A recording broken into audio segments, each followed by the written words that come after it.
Hello everyone and welcome back to Filmy Duniya Hindi Urdu. आप क्या करेंगे अगर आप और आपके दोस्त अचानक जागे और आपको ये पता चले कि कोई सैडिस्टिक सीरियल किलर आपको ऐसी गेम्स खेलने पर मजबूर कर रहा है जो आपको आप ही के दोस्तों के खिलाफ खड़ा कर दें। और अगर आप गेम्स में कोऑपरेट ना करें तो रिजल्ट गेम ओवर और आपकी ज़िंदगी भी। यही प्रेमिस है D.W. मेडॉफ की psychological horror film your host का। वाइल ये फिल्म सो फ्रेंचाइज की याद दिलाती है, मगर आइडिया इतना बुरा नहीं और ये कैंसल कल्चर पर एक इंटरेस्टिंग कमेंट्री भी है।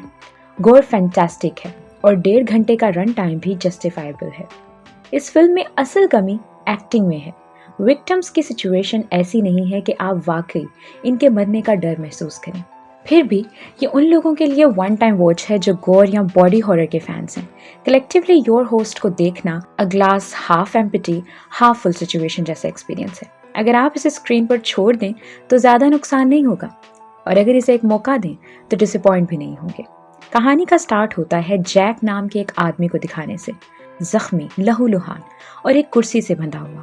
उसके सामने खड़ा है एक मास्क्ड मैन जो उसे एक आखिरी गेम खेलने पर मजबूर करता है। सामने मेज पर 2 गिफ्ट बॉक्स रखे हैं और किलर उसे कहता है सिर्फ एक तार खींचो और तुम आज़ाद हो जाओगे। जैक के चेहरे पर खौफ साफ झलक रहा है। वो हिचकिचाते हुए एक डोरी खींचता है और अगले ही लम्हे बॉक्स से शॉटगन निकलती है। एक धमाका और सब खत्म। कैमरा धीरे धीरे कट होता है एक खूबसूरत वेकेशन विला की तरफ। मौसम खुशगवार है, फिजा पीसफुल। यहाँ 4 दोस्त एक बर्थडे मनाने आए हैं। बर्थडे गर्ल का नाम है अनीता और उसके साथ हैं मेलिसा, एक काइंड हार्टेड लड़की जो रेस्क्यू डॉग शेल्टर चलाती है, मैथ्यू, पीसफुल मगर डीप इमोशंस वाला लड़का, और जेम्स, एक अमीर मगरूर लड़का जिसके पेरेंट्स इस फार्म हाउस के मालिक हैं। सब हंसी मजाक में बिजी हैं, गेम्स खेल रहे हैं और इस रात की शुरुआत आम सी लगती है, मगर ये सुकून ज़्यादा देर नहीं रहने वाला। रात का सीन, डिम लाइट्स, म्यूजिक चल रहा है और चारों दोस्त हंसी मजाक में गेम्स खेल रहे हैं। पार्टी के दौरान सब बारी बारी जेम्स का मजाक उड़ाते हैं और जेम्स अपने बिहेवियर की वजह से ये सब डिजर्व भी करता है। मेलिसा उसे टीज करने में सबसे आगे है, मगर माहौल अचानक बदल जाता है जब वो गार्डन में एक पुराना वीडियो कैमरा देखते हैं। क्यूरियोसिटी बढ़ती है। जेम्स जिद करता है कि टेप अभी देखी जाए, मगर अनीता मना करती है। दोनों के दरमियान बहस शुरू हो जाती है। इसी दौरान मैथ्यू को कुछ अजीब महसूस होता है, जैसे कोई घर के अंदर है। वो बाहर निकलकर देखता है, मगर देर हो चुकी होती है।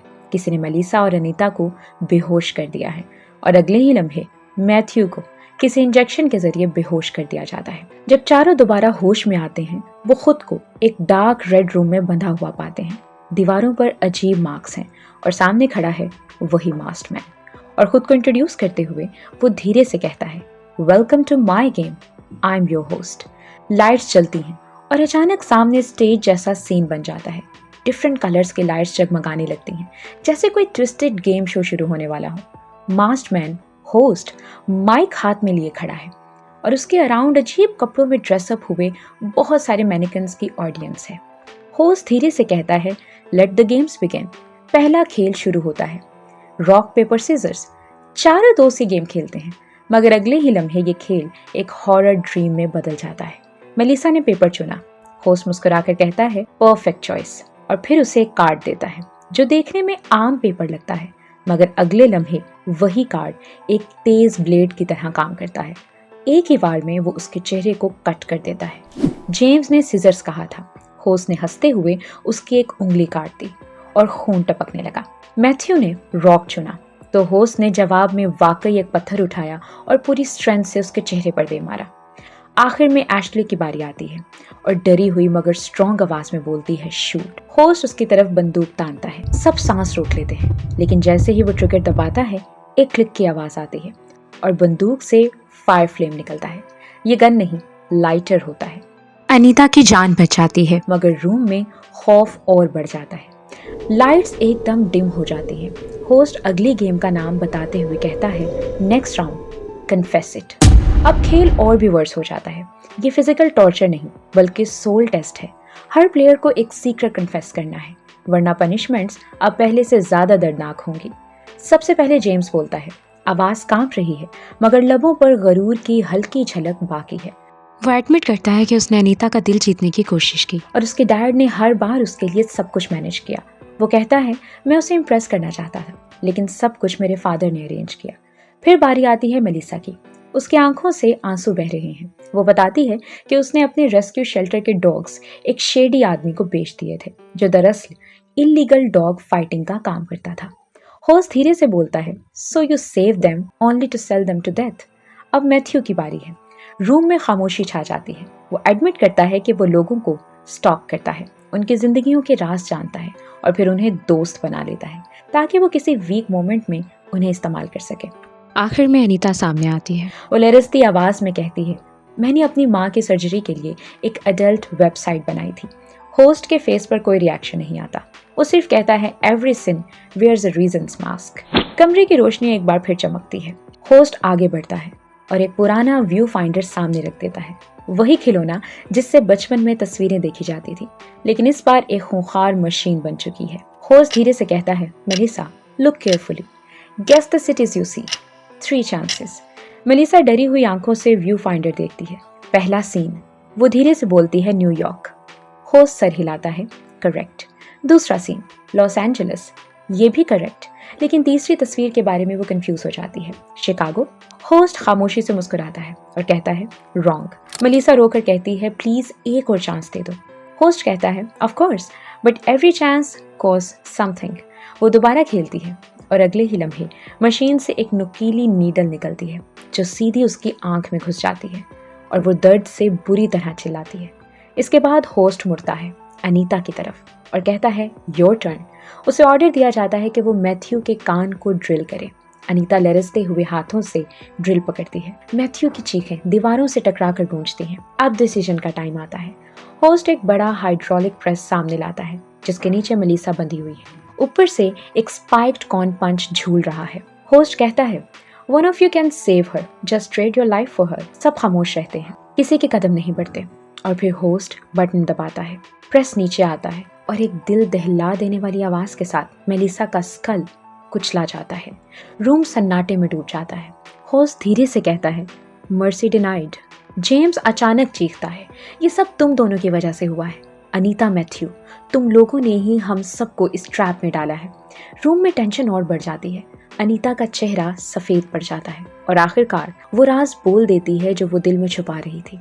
वो धीरे से कहती है, मेरे पास कोई अडल्ट पेज कभी नहीं था। मैंने अपनी माँ की सर्जरी के लिए कुछ ऐसा किया जो मुझे नहीं करना चाहिए था। होस्ट धीरे से आगे बढ़ता है। उसका चेहरा मास्क के पीछे छुपा है। वो कहता है, finally the truth, let me tell you my story now. Room के वॉल पर एक प्रोजेक्टर ऑन होता है। स्क्रीन पर एक चमकता हुआ टाइटल आता है, wheel of games, hosted by Barry Miller. Anita की आंखों से आंसू बहने लगते हैं। वो कहती है, बैरी मिलर तुम? होस्ट कहता है, यस अनीता, मेरा असली नाम बैरी मिलर है। मैं एक टाइम पर सबका फेवरेट होस्ट था, लोगों को एंटरटेन करता था, मुस्कुराता था, जब तक तुमने और तुम्हारे दोस्तों ने मेरी जिंदगी बर्बाद नहीं की। अनीता यादों में खो जाती है। सीन बदलता है। फ्लैशबैक में हम देखते हैं कि अनीता एक ब्राइट टीवी स्टूडियो में काम कर रही है। बैरी एक फ्रेंडली जेस्चर में उसके कंधों पर हाथ रखता है जब वो उसके बर्थडे सेलिब्रेशन होस्ट कर रहा होता है। लेकिन उसके 2 कलीग्स रबीका और जैक उसे भड़काते हैं कि अगर बैरी के अगेंस्ट कंप्लेन करोगी तो तुम्हें पैसा मिलेगा, शो प्रोड्यूसर तुम्हें कंपनसेट करेगा। अनीता पहले हिचकिचाती है, फिर वो झूठ बोल देती है। बैरी पर सेक्सुअल असॉल्ट का इल्जाम लगता है। टीवी स्टूडियो की लाइट्स डिम हो जाती हैं और बैरी के करियर पर अंधेरा छा जाता है। बैरी कहता है, एक झूठी कहानी ने मेरी लाइफ ले ली, तुम सब ने मुझे कैंसिल कर दिया बिना किसी सच के। अब होस्ट के चेहरे पर मास्क के नीचे जख्मों के निशान दिखते हैं। हर निशान किसी इंसान की मौत की निशानी है। वो धीरे से बोलता है, हर कट मेरे चेहरे पर एक गुनाहगार के लिए है। और अनीता, अब तुम्हारी बारी है। अनीता धीमे लहजे में बोलती है, मुझे बैरी के छूने पर कोई एतराज नहीं था, लेकिन मुझे पैसों की जरूरत थी और मैंने उस पर झूठा इल्जाम लगा दिया। रूम में एक लम्हे के लिए खामोशी छा जाती है। बैरी, जो अब भी मास्क के पीछे छुपा है, आहिस्ता से कहता है, एक झूठ ने मेरी जिंदगी खत्म कर दी अनीता। पर्दे पर अचानक प्रोजेक्टर चलने लगता है। उस पर एक पुराना वीडियो क्लिप चलता है। ब्राइट स्टूडियो, मुस्कुराता हुआ बैरी मिलर, नीचे टाइटल आता है, wheel of games, hosted by Barry Miller. फिर सीन बदलता है। एक लॉयर बैरी को कोर्ट के बाहर तसल्ली देता है, जबकि दूसरी तरफ अनीता के हाथ में चेक थमाता है। कैमरे के फ्लैश चमकते हैं, रिपोर्टर्स चिल्लाते हैं, नरेशन धीरे से कंटिन्यू रहती है। एक वक्त का फेमस होस्ट एक झूठ की वजह से सब कुछ खो बैठा और फिर बैरी की आवाज़ में तल्खी उतर आती है। आयरॉनिकली उसी वक्त एक और शो होस्ट कॉलिन पाइपर, जो सच में एक सेक्सुअल प्रेडेटर था, वो अपनी दौलत के जोर पर तमाम इल्जामात खत्म करा लेता है। बैरी प्रोजेक्टर बंद करता है और अनीता के करीब आता है। उसकी आवाज़ भारी है मगर दर्द से भरी हुई। अब तुम्हें समझ आया मैं ये सब क्यों कर रहा हूँ? मैं बदला नहीं ले रहा, इंसाफ दे रहा हूँ अपने तरीके से। फिर स्क्रीन पर एक नया वीडियो क्लिप चलने लगता है। उसमें अनीता की पुरानी साथी रबीका जंजीरों में जकड़ी हुई है। बैरी एक चेन सा उठाता है और अगले लम्हे उसके चीखने की आवाज़ सब कुछ दबा देती है। अनीता और उसके दोस्त खौफ से जम जाते हैं। बैरी कहता है, तुम्हारे दोस्त चाहे मेरी जिंदगी की बर्बादी की वजह नहीं थे, लेकिन तुम सब उन झूठे चेहरों के सिंबल्स हो जिन्होंने मेरा सब कुछ छीन लिया। जेम्स घबरा कर कहता है, बैरी तुम्हें जो चाहिए मैं दिला सकता हूँ। मेरे डैड तुम्हारी जिंदगी वापस ला सकते हैं, तुम्हारा शो, तुम्हारा नाम, सब कुछ। बैरी धीरे से मास्क उतारता है। चेहरे पर गहरे जख्म, पुराने निशान, हर कट पर लफ्ज लिखा है, झूठा, मुजरिम, दोगला, दुश्मन। वो सरगोशी करता है, मेरे चेहरे का हर जख्म किसी गुनाहगार की निशानी है और अब अनीता तुम्हारी बारी है। बैरी मेज से एक बॉक्स उठाता है, उसे खोलता है। अंदर कटा हुआ सर रखा है। वो कहता है, ये उसी लॉयर का सर है जिसने तुम्हें पैसे दिए थे। अब उसकी जबान चबाओ, अनीता अपने झूठे अल्फाज खाओ। अनीता की चीख गूंज उठती है। बैरी जबरदस्ती उसके मुंह में वो जबान डाल देता है। रूम में फिर से खामोशी छा जाती है। बैरी आहिस्ता से कहता है, इंसाफ मुकम्मल हुआ। बैरी गुस्से में है, उसकी आंखों में पागलपन, चेहरे पर इंतकाम की आग। वो अनीता को बालों से पकड़कर उसका सर पीछे खींचता है और लाश की कटी हुई जबान उसके मुंह में जबरदस्ती ठूंस देता है। अनीता की चीख दीवारों से टकरा कर गूंजती है, एक ऐसी चीख जिसमें खौफ, नफरत और पछतावा सब कुछ है। इसी दौरान बैकग्राउंड में जेम्स खुद को आज़ाद करने के लिए जंजीरों से लड़ रहा होता है। उसके हाथों से खून बह रहा है, लेकिन वो किसी भी तरह बस यहाँ से जिंदा बचकर निकलना चाहता है। वो दीवार के पेश में लगी एक धात का टुकड़ा खींचता है और किसी तरह जंजीर की पिन खोलने में कामयाब हो जाता है। बैरी के पीछे से अचानक जेम्स झपटता है, पूरे जोर से उस पर अटैक करता है। दोनों जमीन पर गिरते हैं। शीशे और लकड़ी टूटने की आवाजें गूंजती हैं। बैरी का मास्क एक तरफ जा गिरता है और उसका चेहरा खून और जख्मों से भरा नजर आता है। एक ऐसा चेहरा जिस पर इंसान से ज्यादा दरिंदा दिखाई देता है। अनीता और मैथ्यू चीख कर जेम्स को इनकरेज करते हैं, मार दो उसे, खत्म कर दो ये सब। कुछ लम्हों के लिए ऐसा लगता है कि जेम्स जीत गया। वो बैरी का सर दीवार से टकराता है और बैरी निढाल होकर जमीन पर गिर जाता है। लेकिन ये सुकून ज्यादा देर नहीं रहता। बैरी अचानक अपनी जेब से टेजर निकालता है। एक तेज चमक, एक झटका और जेम्स बेहोश होकर जमीन पर गिर जाता है। जब जेम्स होश में आता है, वो खुद को एक ऑपरेशन टेबल पर बंधा हुआ पाता है। बाजू और टांगे धात के तस्मों में जकड़ी हुई हैं। मैथ्यू दूसरी मेज पर बंधा हुआ है। दोनों के पेट पर ताज़ा सर्जिकल स्टिचेस के निशान हैं। बैरी, जो अब मुकम्मल सुकून में है, अनीता की तरफ देखता है। वो अब आज़ाद है, जंजीरों से नहीं बल्कि फैसले के बोझ से बंधी हुई। बैरी नरमी से बोलता है, अनीता, अगला गेम तुम्हारे लिए है। ये दोनों तुम्हारे दोस्त हैं, है ना? दोनों के पेट में एक एक चाबी है और उनमें से एक चाबी तुम्हें आज़ादी देगी। कैमरा अनीता के चेहरे पर जूम करता है। पसीना बह रहा है, सांसें भारी हैं और उसके सामने दो जिंदा मगर बेबस दोस्त पड़े हैं।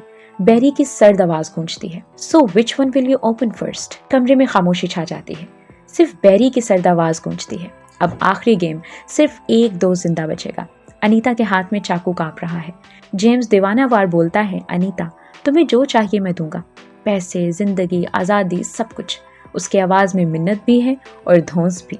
अनीता आहिस्ता आहिस्ता मैथ्यू के करीब जाती है। चाकू रोशनी में चमकता है। मैथ्यू खामोशी से उसकी आंखों में देखता है, जैसे उसे यकीन हो कि अनीता यही करेगी। लेकिन फिर एक लम्हे के लिए उसकी नज़रें बदल जाती हैं। वो अपना हाथ मोड़ती है और अचानक चाकू सीधा जेम्स के पेट में घोंप देती है। जेम्स चीखने की भी कोशिश करता है मगर आवाज़ नहीं निकलती। खून बहता है, उसका जिस्म बेजान होकर गिर जाता है। अनीता कांपते हाथों से चाबी निकालती है। दिल की धड़कनें तेज, वो दरवाजे की तरफ भागती है। चाबी ताले में डालती है लेकिन क्लिक, ताला नहीं खुलता। बैरी की हंसी कमरे में गूंजती है, गलत चाबी अनीता, हमेशा गलत फैसला। उसी लम्हे बैरी मैथ्यू को जंजीरों से आजाद कर देता है। अब ये फाइनल राउंड है। कमरे में सिर्फ दो सांसें बाकी हैं, अनीता और मैथ्यू। बैरी का नया ऑर्डर आता है, अब या तो तुम उसे मार दो या वो तुम्हें। वक्त कम है, गैस छूटने की आवाज आ रही है। मैथ्यू के हाथ में चाकू है। वो धीरे से कहता है, अनीता, मैं तुमसे मोहब्बत करता हूँ, हमेशा से। अनीता के चेहरे पर आंसू बहने लगते हैं। वो पीछे हटती है। और मैथ्यू मुस्कुराता है और एक लम्हे में चाकू अपने ही गले पर फेर लेता है। खून बहता है और अनीता चीख मारकर झुक जाती है। मैथ्यू जमीन पर गिरते हुए कहता है, अब तुम आज़ाद हो। बैरी स्टिल खड़ा है, उसके चेहरे पर एक अजीब सुकून है, जैसे खेल मुकम्मल हो गया हो। वो एक बटन दबाता है और कमरे में स्लीपिंग गैस फैलना शुरू हो जाती है। अनीता की सांसें भारी होने लगती हैं, नजरें धुंधला रही हैं और फिर अंधेरा। अनीता आहिस्ता आहिस्ता आंखें खोलती है। हवा में अजीब सी खामोशी है, जैसे सब कुछ मर चुका हो। वो चौंक कर देखती है, दरवाजा खुला हुआ है। वो दबे कदमों बैक स्टेज की तरफ बढ़ती है। दीवारों पर खून के धब्बे, पुराने शो के पोस्टर्स और टेबल पर रखी सैकड़ों वीडियो टेप्स। हर टेप पर एक नाम, रबीका, जैक, कॉलिन पाइपर। वो समझ जाती है बैरी ने उन सबके साथ वही किया जो कभी उसके साथ हुआ था, एक खेल के अंदाज में इंतकाम के नाम पर। अनीता आईने के सामने रुक जाती है। वो अपने चेहरे को धोती है, खून और मिट्टी साफ करती है, जैसे अपने गुनाहों को धोना चाहती हो। फिर अचानक बैरी की आवाज़ आती है। वो अंधेरे से निकलता है, चेहरा बिगड़ा हुआ मगर आंखों में सुकून। बैरी कहता है, खूब किया तुमने अनीता, तुम्हें तो एक हो जो मेरा खेल आखिर तक खेल गई। वो एक टेबल की तरफ इशारा करता है, जहाँ एक छोटा सा बॉक्स रखा है, जिसमें से 2 रिबन स्ट्रिंग्स बाहर लटक रहे हैं। बैरी कहता है, जीतने वाले इनाम के लिए सिर्फ एक धागा खींचना है, कोई जाल नहीं, वादा करता हूँ। अनीता का दिल तेज धड़कने लगता है। वो पीछे हटती है मगर बैरी इंसिस्ट करता है। अनीता हिचकिचाते हुए कहती है, तुम्हें मुझसे क्या चाहिए बैरी? तुमने सब कुछ ले लिया। बैरी कहता है, सब कुछ नहीं अनीता, तुम ही तो वो हो जो मुझे मेरी जिंदगी वापस दे सकती हो। याद है तुम्हारी माँ, वो मेरी वजह से जिंदा है। अनीता की आंखों में आंसू आ जाते हैं। एक लम्हे को वो रुकती है, फिर धीरे से एक रिबन पकड़ती है। रूम में खामोशी है। बैरी के चेहरे पर एक मिस्टीरियस स्माइल। बॉक्स खुलता है, अंदर एक छोटा सा केक रखा है जिस पर लिखा है, हैप्पी बर्थडे अनीता। बैरी आहिस्ता से गाना शुरू करता है, उसकी आवाज टूटी हुई मगर पुरजोश। Happy birthday to you Anita. Anita के चेहरे पर खौफ और फिर गुस्सा। वो अचानक वही धार वाला कार्ड उठाती है जो मेलिसा के फेस पर इस्तेमाल हुआ था। वो बैरी के चेहरे पर वार कर देती है। बैरी लड़खड़ा कर गिरता है और अनीता भागती है बाहर रोशनी की तरफ। दरवाजा खुलता है, ताज़ा हवा, आज़ादी। लेकिन उसी लम्हे बैरी दोबारा अपीयर होता है। अनीता जमीन पर गिरती है बेबस। बैरी गुस्से से कहता है, झूठे लोग, तुम जैसे लोग दुनिया में सजा के बगैर नहीं रह सकते। केक अब उसके सामने रखा है। बैरी उसका सर पकड़ता है और जोर से उसका चेहरा केक में दबा देता है। अनीता चीखती है, जलन, धुआं, उसकी स्किन मेल्ट हो रही है। केक में जहर नहीं, तेजाब है। आंखें लाल, चेहरा सियाह और फिर खामोशी। कैमरा आहिस्ता आहिस्ता पीछे हटता है। टीवी स्क्रीन पर बैरी का नया शो शुरू होता है, टाइटल के साथ, योर होस्ट जस्टिस सर्व्ड। इसमें वही टॉक शो होस्ट कॉलिन नजर आता है जो पास्ट में कई लड़कियों को खामोश कराने के लिए पैसे देता रहा था। अब वो बैरी के सामने बंधा हुआ है और बैरी ठहरे हुए लहजे में कहता है, तुम्हें लगता है दुनिया को तुम्हारे पैसों की जरूरत है? नहीं, लोगों को इंसाफ चाहिए। बैरी का चेहरा अब एक जुनून दिखाता है। उसने सब कुछ खो दिया, इज्जत, शोहरत, जिंदगी, लेकिन अब वो खुद को एक इंसाफ करने वाला समझता है जो उन सबको सजा देता है जिन्होंने अपनी ताकत या झूठ से दूसरों की जिंदगियां बर्बाद की। The host who once entertained the world now runs a show of punishment। दुनिया में इंसाफ और इंतकाम के दरमियान एक बहुत थिन लाइन होती है। बैरी ने खुद को इंसाफ करने वाला समझा, लेकिन इन रियलिटी वो उन्हीं में से एक बन गया जिनसे वो नफरत करता था। वो चाहता था कि दुनिया सच को माने, मगर उसका सच इतना जहरीला था कि खुद उसे भी निकल गया। आखिर में ना कल्प्रिट बचे ना विक्टिम, बस एक और इंसान जो इंसाफ के नाम पर अपनी इंसानियत हार गया। और यहीं पर इस मूवी का एंड हो जाता है। इस मूवी की IMDb रेटिंग है 4.8 आउट ऑफ 10, रोटन टमेटोज पर 71%, जबकि फ्राइड फेस्ट पर 4 आउट ऑफ 5 स्टार्स। बात की जाए व्यूअर्स रिव्यूज की तो इस मूवी को एक मेस फिल्म कहा गया है। फिल्म की कहानी सो जैसी पुरानी हॉरर थ्रिलर फिल्मों से मिलती जुलती लगती है, यानी कुछ भी नया या माइंड ब्लोइंग नहीं था। इसीलिए IMDb पर इस मूवी को कम रेटिंग मिली। फिल्म में विक्टिम्स के कैरेक्टर्स बहुत फ्लैट हैं, ना उनकी बैक स्टोरी दिखाई गई ना पर्सनालिटी। इसलिए जब उनके साथ कुछ बुरा होता है तो इमोशनल इम्पैक्ट 0 होता है। ऑडियंस का कहना है कि हमें फर्क ही नहीं पड़ा कि उनके साथ क्या हुआ। पहले 40 से 45 मिनट में फिल्म से कॉन्वर्सेशन पर चलती है। हॉरर या टेंशन शुरू होने में काफ़ी देर लगती है। इसी वजह से बहुत से लोग हाफ वे पर बोर हो गए। जिन लोगों को एक्सट्रीम गोर या टॉर्चर पसंद नहीं, वो इस फिल्म से इमीडिएटली डिस्कनेक्ट हो गए। फिल्म थोड़ी ज़्यादा वायलेंट और डिस्टर्बिंग हो जाती है। जो देखना हर किसी के बस की बात नहीं। कुछ लोगों ने कहा कि क्लाइमेक्स या ट्विस्ट इतना स्ट्रॉन्ग नहीं, हाफ वे तक अंदाजा हो जाता है कि आगे क्या होने वाला है। फिल्म का dark, closed space, psychological tension, tone और मूड काफी अच्छा बनाया गया है। हॉरर फैंस को ये एलिमेंट पसंद आया। होस्ट का कैरेक्टर मिस्टीरियस भी है और क्रीपी भी। इस एक्टर की परफॉर्मेंस को काफी अप्रिशिएट किया गया है। क्लाइमेक्स स्ट्रॉन्ग है और एंडिंग में टेंशन वाकई हाई हो जाती है। जो लोग एंडिंग तक पहुंचते हैं उनका कहना है कि फाइनल एक्ट वर्थ वॉचिंग था। अगर आपको टॉर्चर थ्रिलर या साइकोलॉजिकल मूवीज पसंद हैं तो आपको ये फिल्म एवरेज से बेहतर लग सकती है, क्योंकि फिल्म का एटमॉस्फेयर स्ट्रॉन्ग है। योर होस्ट एक ऐसी मूवी है जिसमें फील और विलन स्ट्रॉन्ग है, लेकिन स्लो पेसिंग, वीक कैरेक्टर्स और ओवर द टॉप टॉर्चर की वजह से IMDb पर इसको लो रेटिंग मिली है। हॉरर फैंस को ये अच्छे खासे थ्रिल्स देती है, लेकिन जनरल ऑडियंस के लिए फिल्म वीक पड़ जाती है। तो हम देते हैं इस मूवी को ओवरऑल 5.5 आउट ऑफ 10 स्कोर। आपको ये फिल्म कैसी लगी कमेंट सेक्शन में ज़रूर बताइएगा। If you like this video, please like, share and subscribe and hit the bell icon for latest updates. Thanks for watching. Take care.